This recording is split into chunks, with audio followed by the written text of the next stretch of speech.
Apologies and leave of absence. We have one absent member, Councillor Fox. No one to co-opt. Item 2, confirmation of minutes. Councillor Fox has arrived. So we have a full committee. Confirmation of minutes, anyone? Deputy Lord Mayor? Any dissent to the minutes? No, declare that carried. Item 3, supplementary items. We don't have any. Item 4, indications of pecuniary and conflicts of interest. Anyone? I'll be declaring an interest on item 6.1, Tas Networks Transformer relocation. I will stay for the presentation, but then I'll leave for the agenda item, for the decision. Item 6, 6.1. We have a presentation from Ben and Josh and Ben. Would you like to? You've got 5 minutes to present to us, and then we can ask questions after that. Yeah. Would you like us just here? Yeah, that's fine. Yep. My name's Josh Bradshaw and Ben Smith. We'll just go around the room just so you know who we are. Yeah. Councillor Fox, Director Cooper, Alderman Brackus, Director Allen, Jackie Allen, Deputy Lord Mayor Helen Burnett, Lord Mayor Anna Reynolds. I'm Bill Harvey, Tim, another director. We've got 2 directors here today. And you've got to direct another, third one next year. Anyone else? 4 directors. Sorry, you got them all. You got the whole set. Yeah. I'm a director. Yeah. All right. Given we've got 5 minutes, we'll crack on. Thanks for having us along to present. We're just going to, I guess, talk to the issue and then, I guess, open up for any questions that you guys might have about the program. I guess the first thing I wanted to do was sort of correct the public record a bit, because there's a bit of misinformation out there about our asset replacement program statewide that's been reported in the media. You might have had that corrected to you, but just for the record, I think there was an article in the Mercury a couple of weeks ago talking about 130 assets in the sort of Hobart sort of local government area. We do about 30 assets statewide each year, and I think for next year in the south there's about 17, and I think 6 of those are in the sort of the Hobart City Council local government area. So it's not a massive asset replacement program, but obviously notwithstanding that, we're keen for you guys to, I guess, have some visibility of what that is, so that we can get ahead of any of the issues like the ones that presented at Pillinger Street more recently. We typically like to do those replacements like for like, but often because some of those assets are over 50 years old, that's not possible, whether regulations have moved on or just circumstances surrounding where the asset is, or even just the network in terms of the technical capability. Sometimes we have to replace certain assets with a different type of asset, which is what happened at Pillinger Street. So just from a scale perspective, I think just to keep it in mind that there's only 6 next year in the sort of Hobart area, not 130. So it is a rather small program, but happy to take any questions about the broader program. But if you've got any specifics about what's coming up in the next sort of 12 months, or about what occurred at Pillinger Street in terms of why was the, I guess, the asset in question chosen, why did we choose that particular way, happy to throw to Ben. Any questions? Well, Matt. Some questions. Yeah, so what is your process normally when you engage with the City of Hobart? Like, what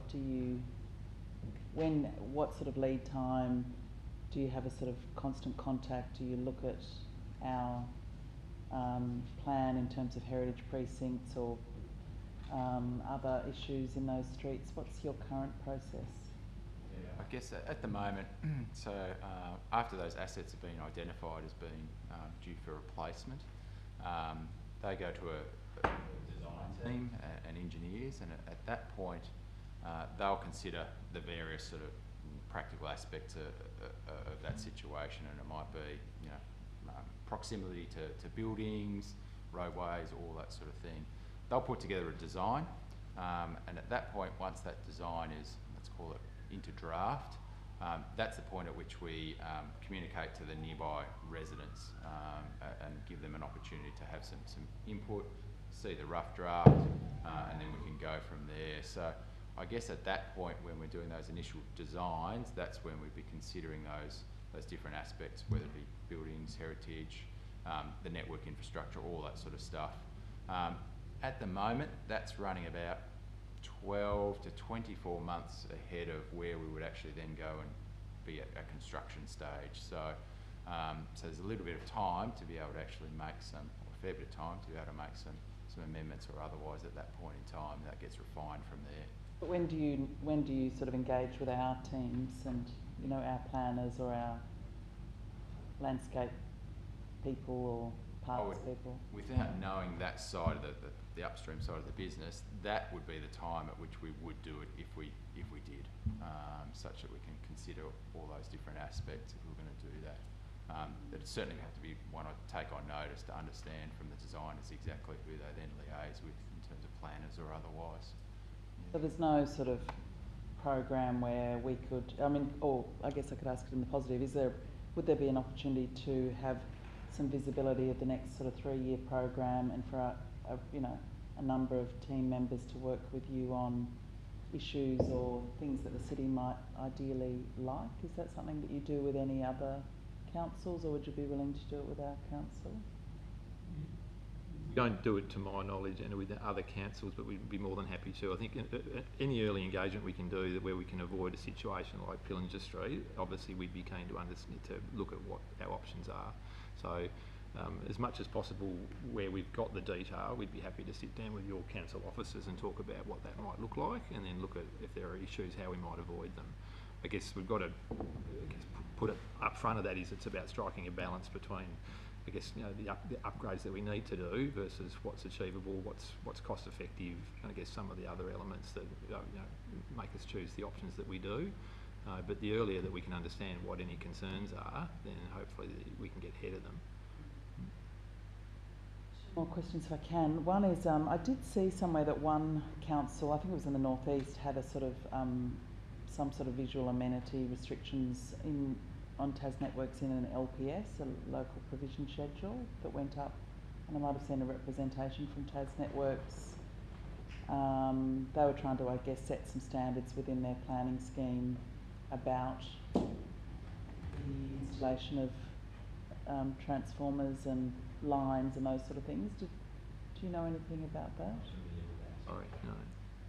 Might have to ask a bit about that. That's One more question. Yep. One more question. You haven't got one? Yep. Yeah, no, I do. So what would you do in the situation where you needed to upgrade the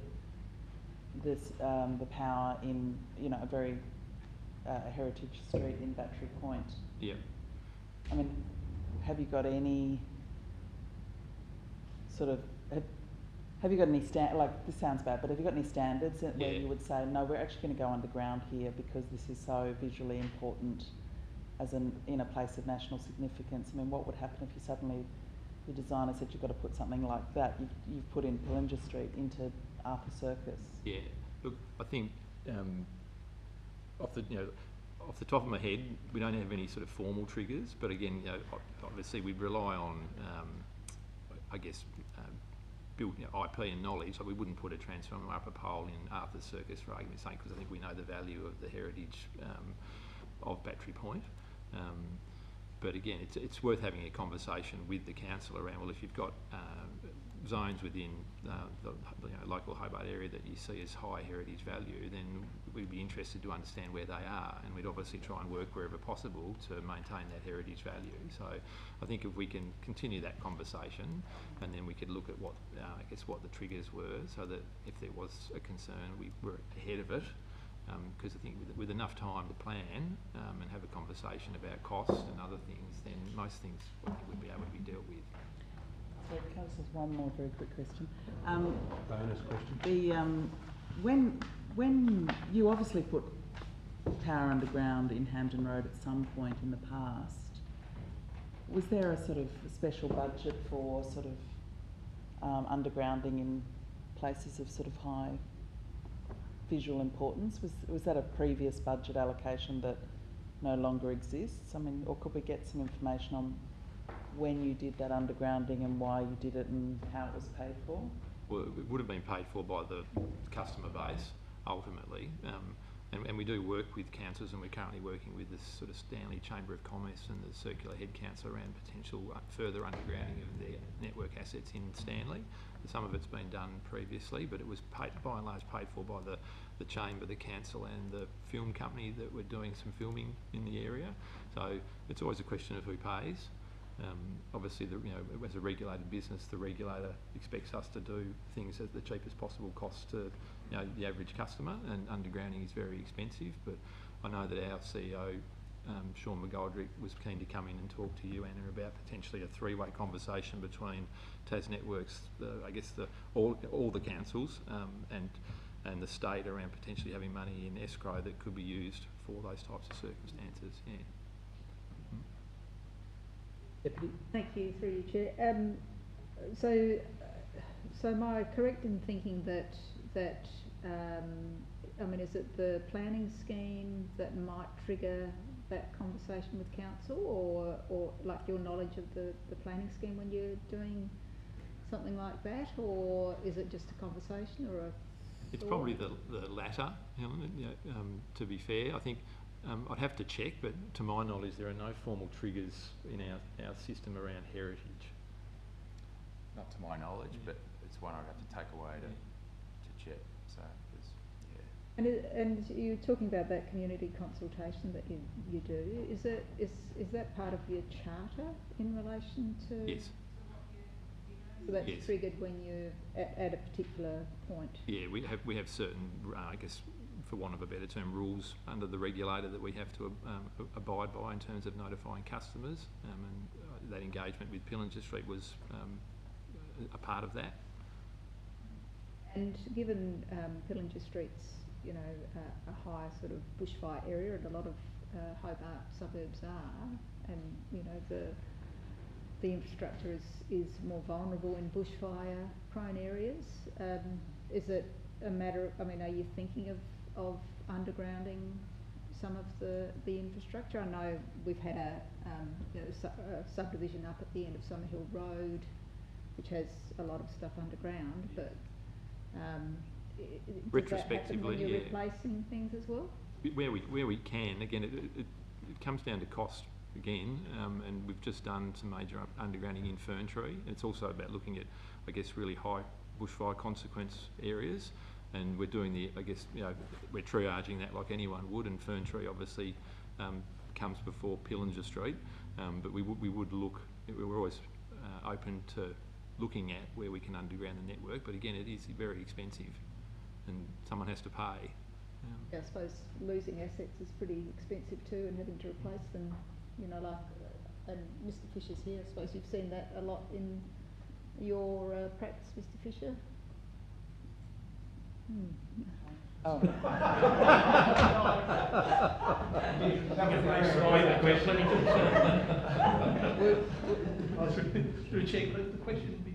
Deputy was asking about Put the question undergrounding. again.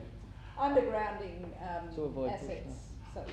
Look, I think we all agree, and I think since fires in 2003 indicated that electricity supply and networks have a real issue in terms of ignition on bad days. It's true. South Australia has a unique way of dealing with that by shutting the system down.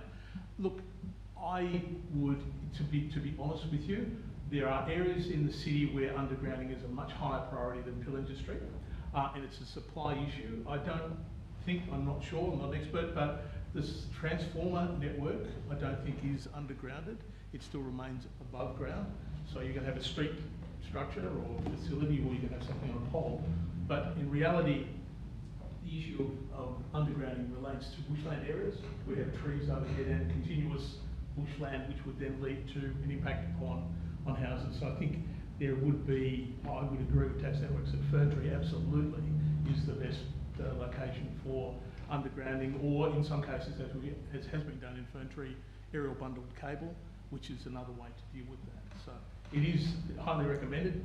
It is highly expensive, and I think the priority for that sort of treatment should be viewed with respect to the degree of potential for ignition or damage to the network, and then clashing, and then obviously source of ignition. It seems to think, makes me think that we have quite a lot of that that knowledge within the council, which might help inform, I don't know, you probably have that knowledge too, but informing those decisions? I mean, it's a kind of a bigger question than we have before us, I suppose, but it's something that, you know, like we're planning for the future and we want to do this properly, would we not sit down and have those discussions with each other? We'd certainly be happy to. And again, if we can encourage that early engagement piece, I think we can probably address the number of these issues ahead of time, and then we can see what we can do about them, because we can't always address the wants and needs, but and we do have to, you know, we have a rolling asset program. The recent outage we saw in Greater Hobart, it's probably a month ago now on the Sunday night, I think when Ash Barty was playing in the Australian Open and we lost 25,000 customers in Hobart. That was partly because of some aged assets on our network. So, you know, it's critical that we do replace these assets, and sometimes they do need to be above ground.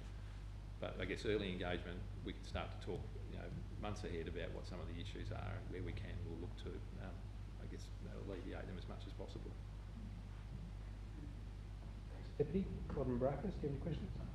Councillor Fox? Just out of interest, could you give us an idea, or me specifically, of the cost differential between going underground and having... About seven to 10 times, yeah. It really does depend on type of ground you've got and also the underground services as well. So it's obviously quite different in a new subdivision versus established CBD area or dealing with rock or otherwise. So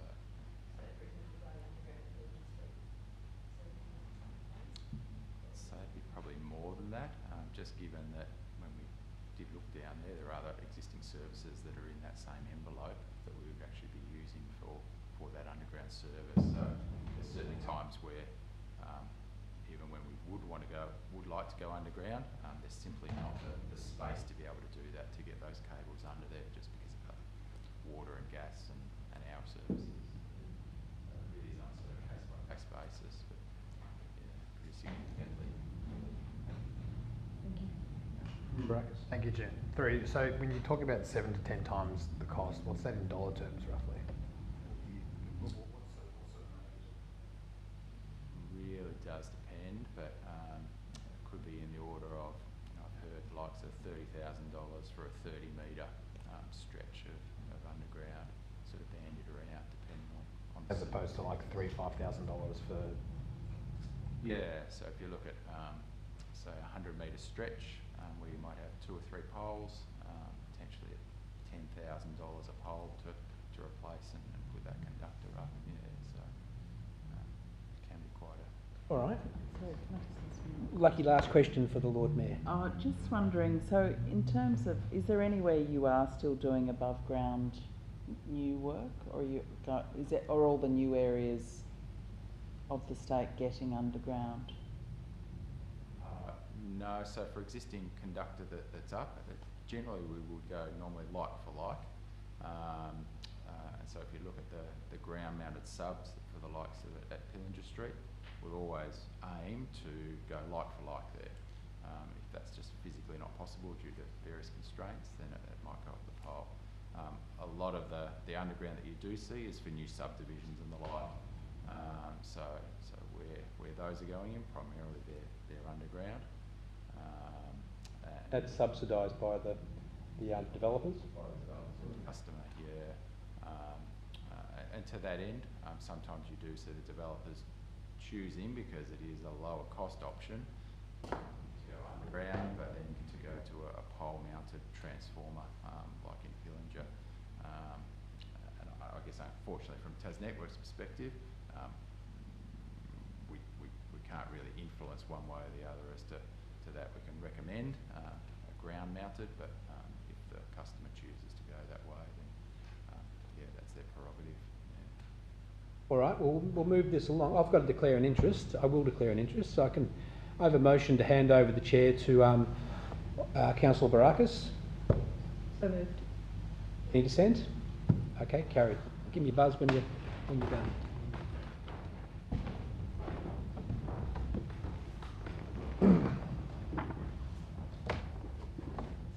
Alrighty then, so I'll open this one, item 6.1, now that we're here.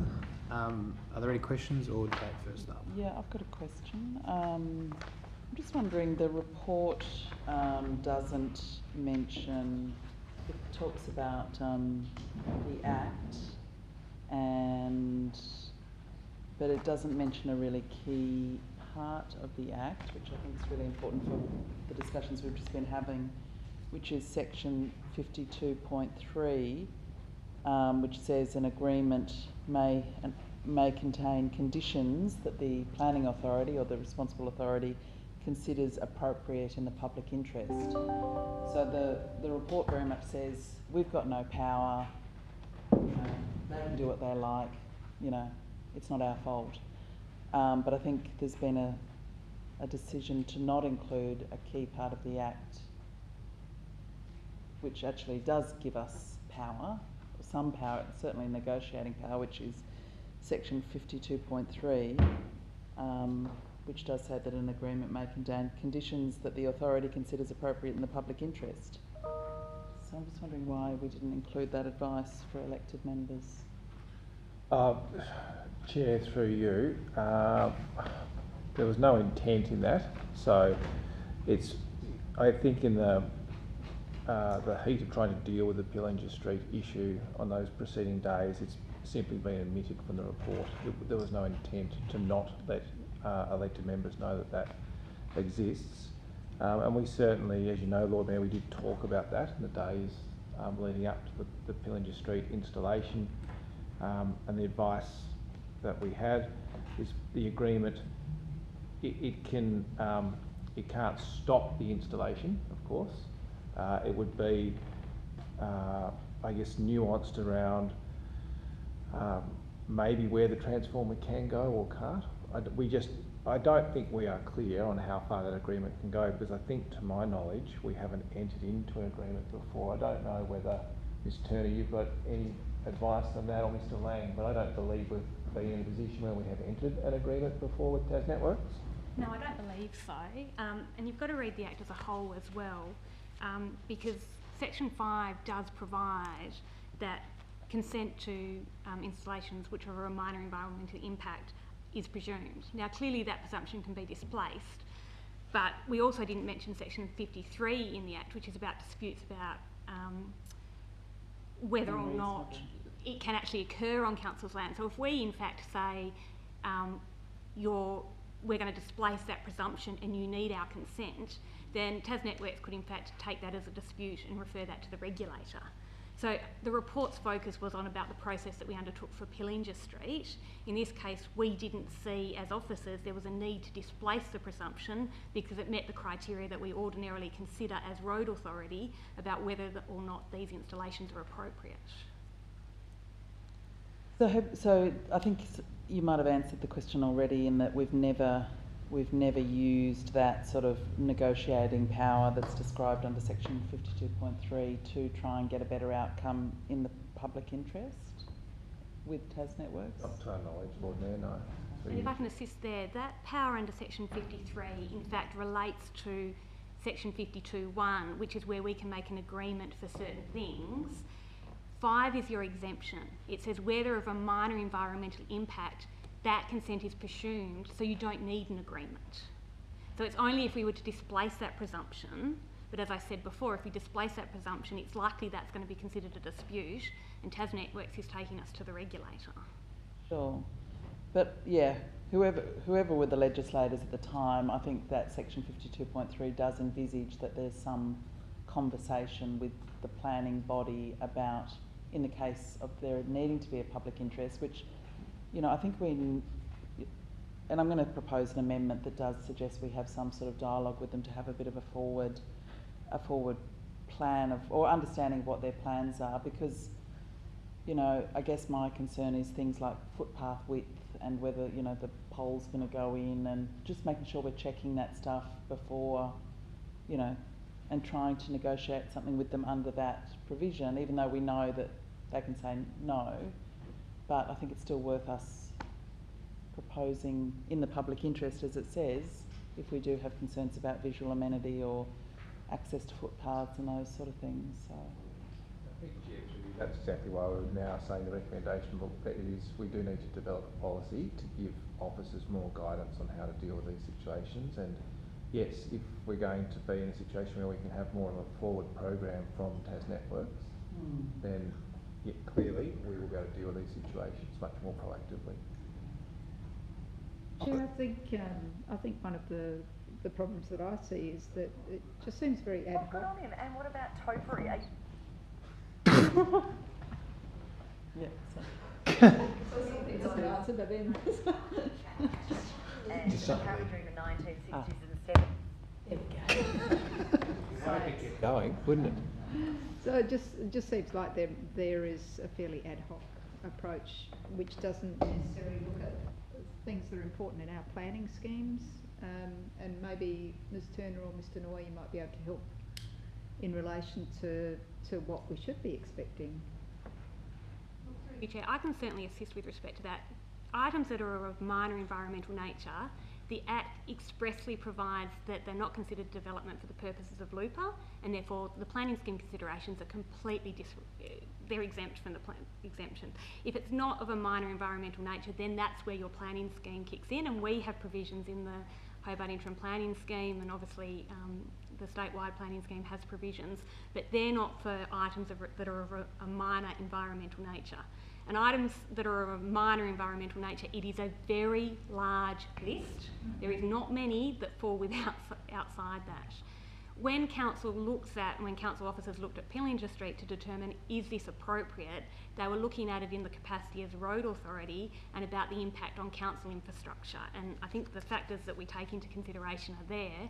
They're very similar to the factors that we take into consideration when the General Manager gives consent for development on council land.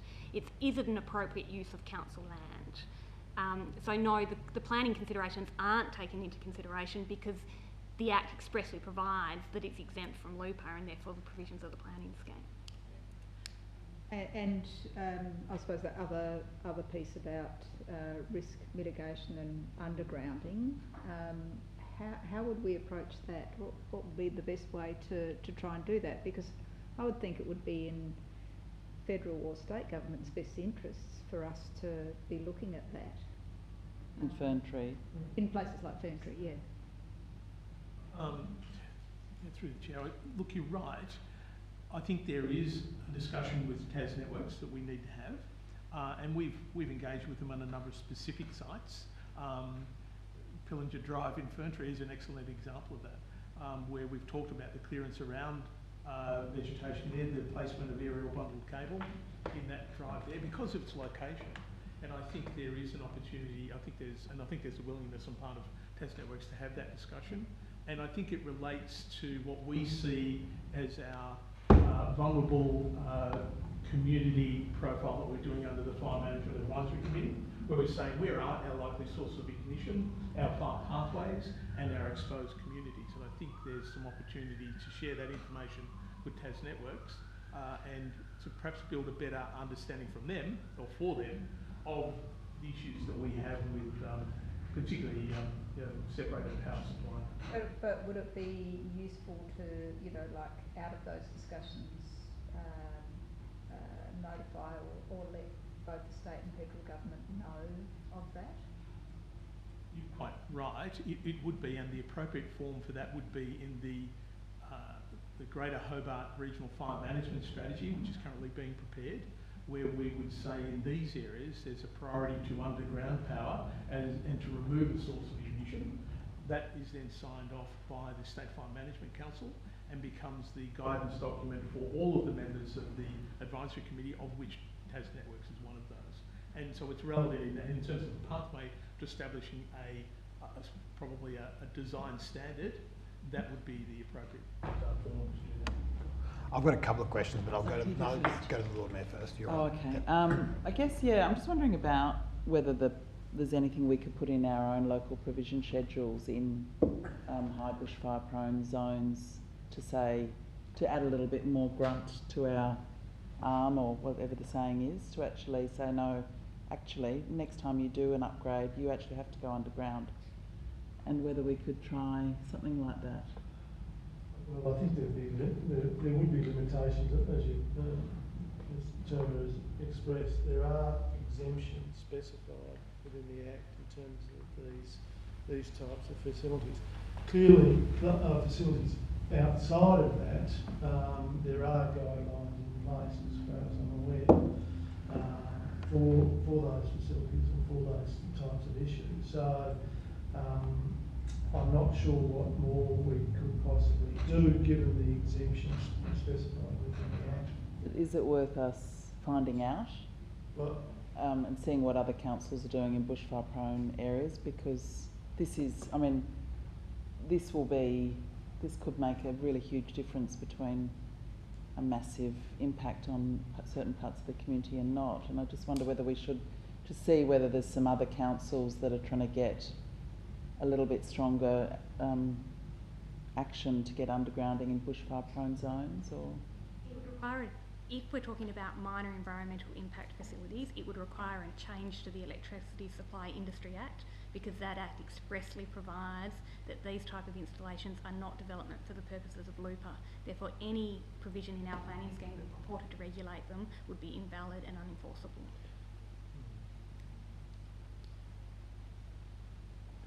But you did mention that there was an LDS. Yeah, I saw someone was trying to do it, and I saw a representation from Tas Networks. Maybe if you were able to give us that information. Yeah, one of the. It was Glamorgan. It might have been rejected. I don't know. But yeah, I'd like to. Yeah, I'd like to. I'll try and find out. We certainly have taken permits for things that aren't of a minor environmental impact. And the example was, although it was under the old scheme a couple of years ago, was the proposed Optus Towers in the Woolworths car park. They required a permit because they weren't considered to be a minor environmental impact. So we did take a permit for them. So the planning schemes can certainly regulate that, which is not those facilities of a minor environmental impact. So if, for example, there was an upgrade to somewhere in Ferntree or South Hobart, and we said, well, actually no, if you put this big new above ground infrastructure, we consider that to not be a minor environmental impact because it could have a major impact if it's the cause of a fire. Would that work? No. Okay. So minor environmental impact is defined in the regulations. It gives a list of what falls within that. So it's not an assessment. It's a funny terminology because usually something that minor environmental impact implies that there's an assessment and we undertake an assessment and our conclusion is it's minor environmental impact.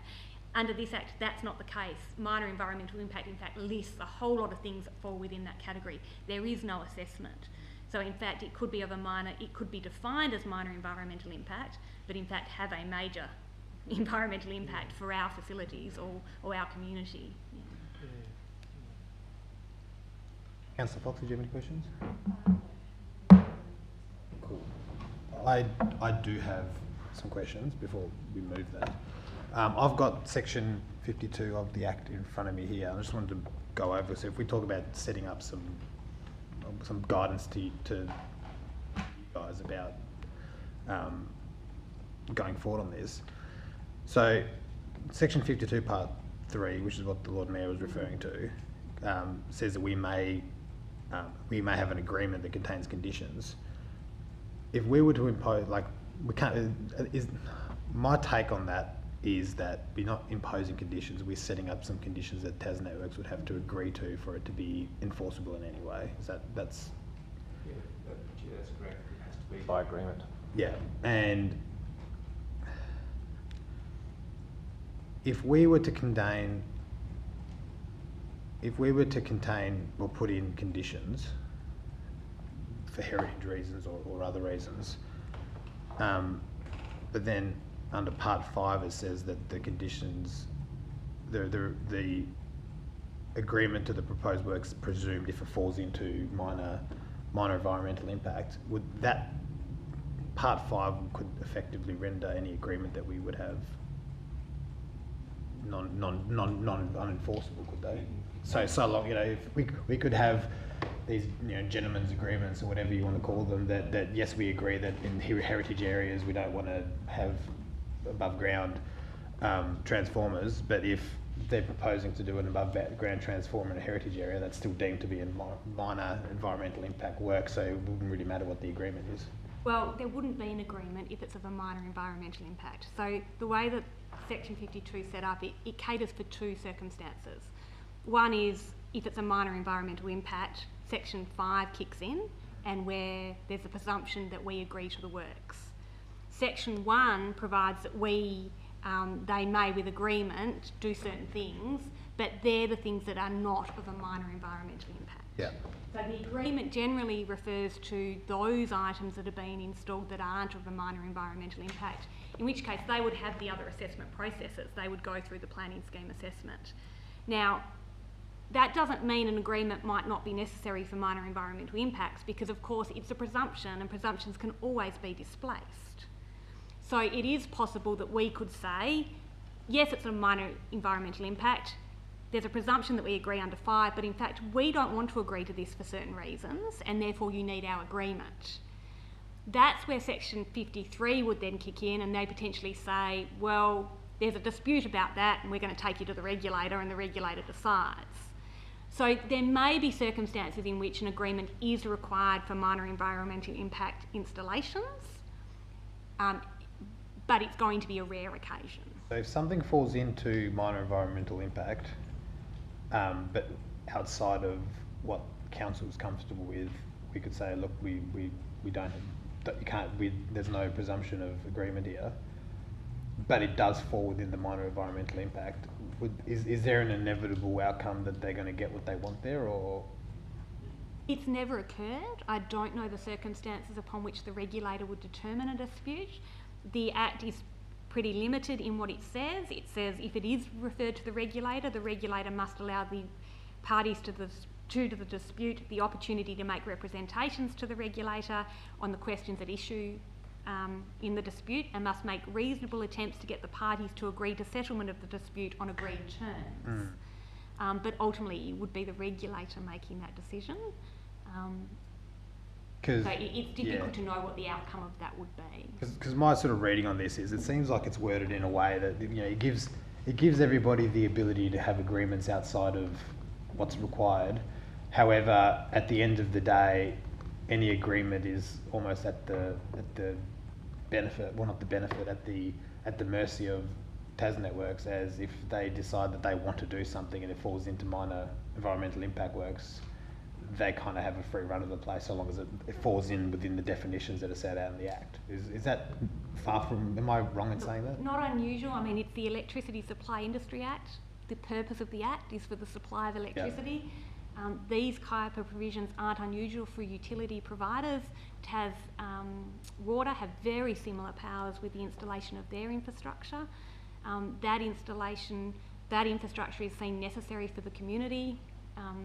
So they have very broad powers to install their facilities without input from other parties.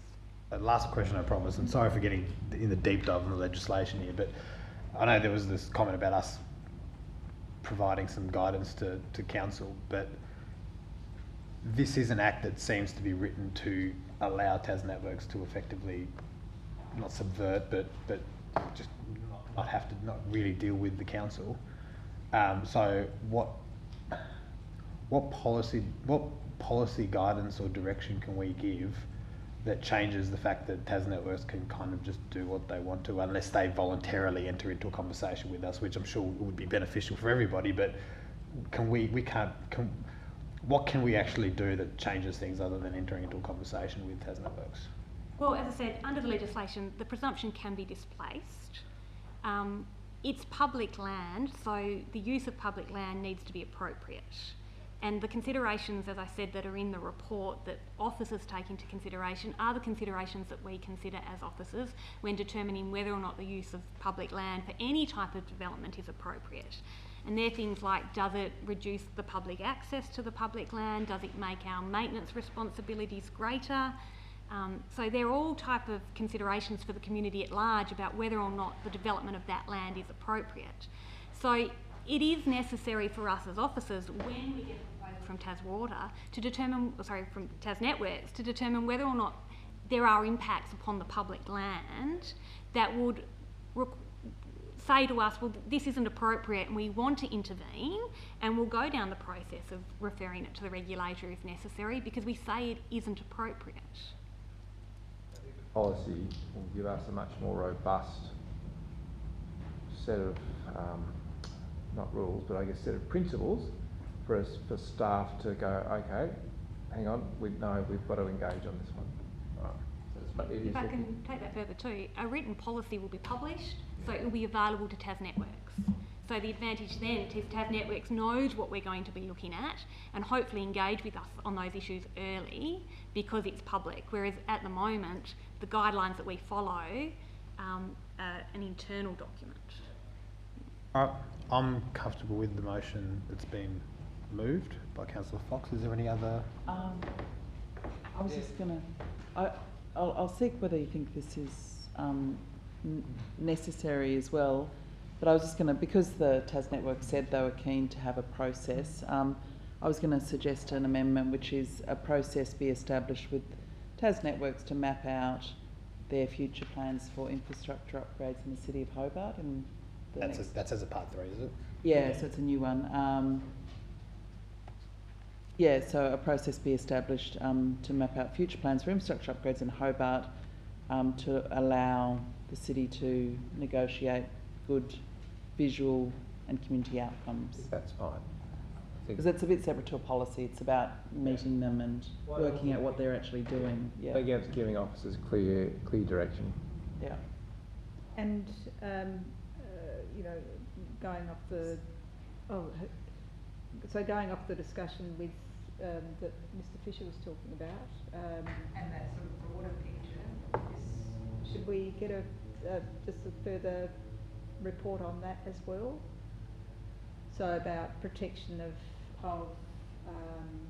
assets in high-risk areas, vulnerable, like mitigation projects. Absolutely, that's a discussion I'm having with Tas Fire Service at this present time.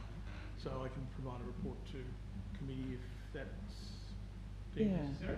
Yeah. And were you thinking of sort of a bit of a look at what's happening nationally with power lines and bushfire-prone zones, and just to understand what the, because I'm sure there's a fair bit happening in that space. A lot of that's been done since 2003, and the court cases that arose out of that event and the impact upon electricity supply networks, and probably the explanation why most of our electricity bills have gone up, because the infrastructure had to be replaced across wide swathes of the land in the mainland for that very reason. Just one further question. So just through you to Ms Turner, are we getting, I mean, because I get the occasional concern about where Tas network infrastructure is being placed on council land. Do we get many complaints across the municipality around that? Not from a compliance perspective. I'm not sure if Mr Lang can further. Through the Chairman, occasional complaints. I think there was one in Newtown last year, but I'm not aware of too many others. So we do, our inspectors do get advised a year or 2 years in advance what's been proposed. They go and have a look at footpath widths and any obvious issues, and they discuss that with Tas Networks, and they address many of the issues. But in this case, it was a replacement of a pole and some electricity transformer on that pole, so it didn't trigger anything with our officers. Thank you, Deputy. So, did you move that as an amendment, or was that just included? Yeah, and then the deputy moved the further a report on mitigation, electricity infrastructure and bushfire. Yeah. We're happy to include that, or we can. Absolutely. Yeah, because I think everybody's comfortable with all of that. All right, if there's no further debate, I'll move the recommendation moved by Councillor Fox with those amendments. All those in favour say aye. Aye. Have it. Moved. We'll call back in the...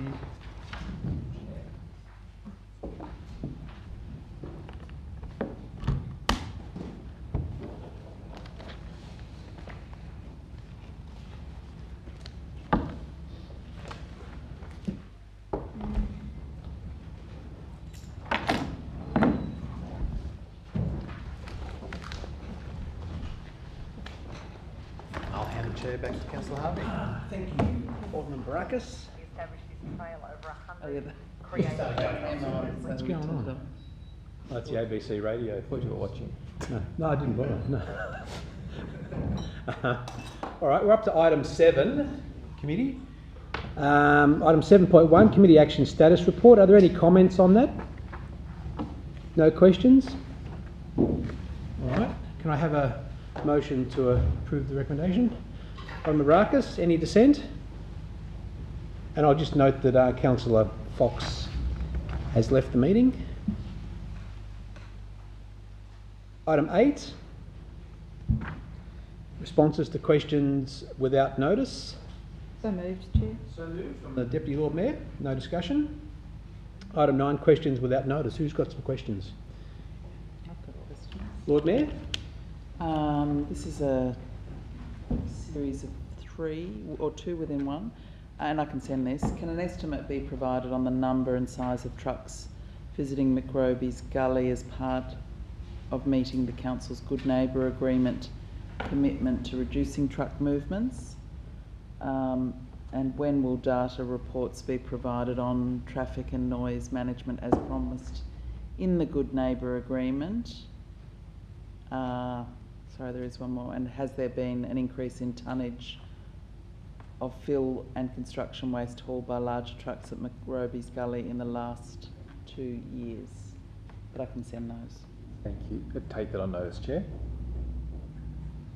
Is that it? Okay, any other questions?